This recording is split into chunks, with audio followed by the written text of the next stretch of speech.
राधे राधे। कुंज बिहारी श्री हरदास देव उठनी एकादशी, जिसे हम देव उत्थान एकादशी भी कहते हैं और देव प्रबोधनी एकादशी भी कहते हैं, इसका व्रत कब रखा जाएगा और इस दिन कौन कौन से 5 कर्म अवश्य रूप से आपको करने हैं, इसी बारे में मैं आप सभी को बताऊंगा। साथ ही भीष्म पंचक के बारे में भी सूक्ष्म जानकारी देने की कोशिश करूंगा। तो सबसे पहले मैं निखिल गोस्वामी आप सभी का हमारे YouTube चैनल श्री बांके बिहारी जी एवं Facebook page Banke Bihari temple में हार्दिक स्वागत करता हूं।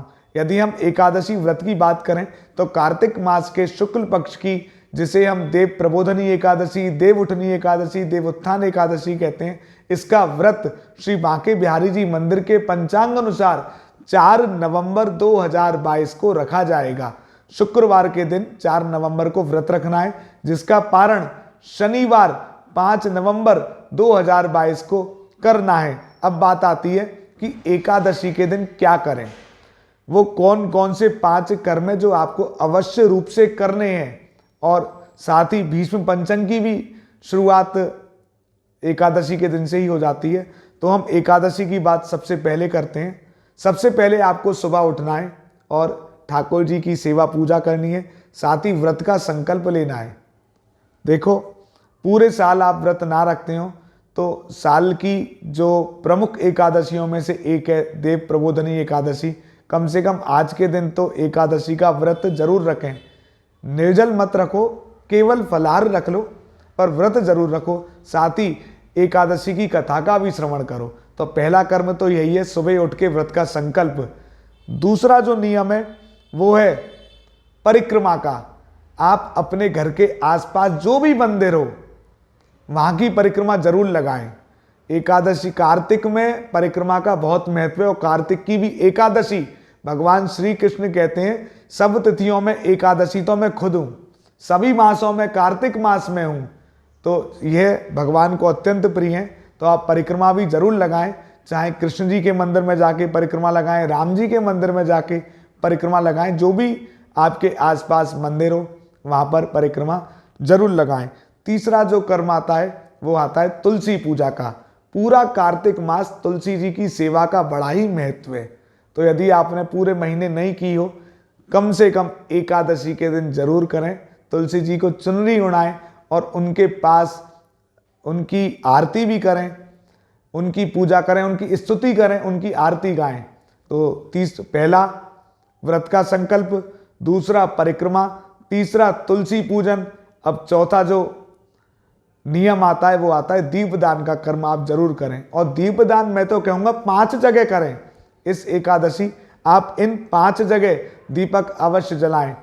सबसे पहला अपने घर के बाहर, दूसरा अपने घर के ठाकुर जी के मंदिर में, तीसरा तुलसी जी के पौधे के पास, चौथा आपके आसपास जो भी मंदिर हो वहां जाकर भी दीपदान करें, और पांचवा आपके आसपास जो भी नदी हो, झील हो, कुंड हो, तालाब हो या कुआं हो वहां पर दीपदान करें। तो 5 जगह आपको दीपदान करना है। पहला घर के बाहर, दूसरा घर के अंदर मंदिर में, तीसरा तुलसी जी पे, चौथा जो घर के आसपास मंदिर है, और पांचवा जो भी जल का स्रोत आपके घर के आसपास है, चाहे वो नदी के रूप में हो, झील के रूप में हो, कुएं के रूप में हो, किसी भी रूप में हो, तो दीपदान आपको अवश्य करना है। तो मैंने अभी तक आपको 4 कर्म बताए हैं, मैं पुनः एक बार दोहरा देता हूं। सबसे पहले मैंने बताया व्रत का संकल्प, दूसरा मैंने बताया तुलसी पूजन, तीसरा मैंने आपको बताया परिक्रमा का, और चौथा दीपदान का। अब 5वां आता है दान कर्म। आप अपने घर के आसपास किसी ब्राह्मण को, किसी जरूरतमंद को दान अवश्य करें।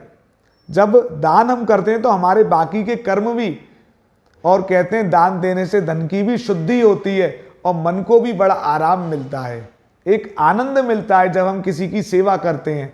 तो आप ये 5 काम जरूर करें। और कल से ही यानी 4 नवंबर से ही भीष्म पंचक व्रत भी आरंभ हो रहे हैं, जो कि 4 नवंबर से 8 नवंबर तक रखे जाएंगे। जिसमें एक बात मैं आपको बताऊं, बहुत सारे भक्त पूरे कार्तिक में स्नान का नियम लेते हैं, तो वो ब्रह्म मुहूर्त से पहले उठते हैं और फिर स्नान करते हैं। तो आप इन 5 दिन में ब्रह्म मुहूर्त से पहले उठ के स्नान करें। बहुत ही ठाकुर जी की कृपा की आपको प्राप्ति होगी। 5 दिन का व्रत आप रख सकते हैं, वो आपके संकल्प जो आप लो। और भीष्म पितामह के नाम के ऊपर ही इनका नाम पड़ा है भीष्म पंचक व्रत। और श्री कृष्ण ने सबसे पहले इस व्रत को रखा है। जब भीष्म पितामह सरसैया पर लेटे हुए थे, तब पांडवों को लेकर भगवान श्री कृष्ण जाते हैं और उनसे एक ज्ञान, मोक्ष, राज, धर्म आदि की जो सीख होती है वो देते हैं। और भगवान श्री कृष्ण खुद कहते हैं कि ये जो 5 दिन है भीष्म पंचक के नाम से कहे जाएंगे, और जो इन 5 दिन व्रत रखेगा उसके समस्त पाप नष्ट हो जाएंगे। तो आप एकादशी के दिन जो 5 काम बताए वो करो, और भीष्म पंचक यदि आपकी श्रद्धा हो, सामर्थ्य हो, शक्ति हो तो जरूर करें। आज की वीडियो में इतना ही। श्री कुंज बिहारी श्री हरदास।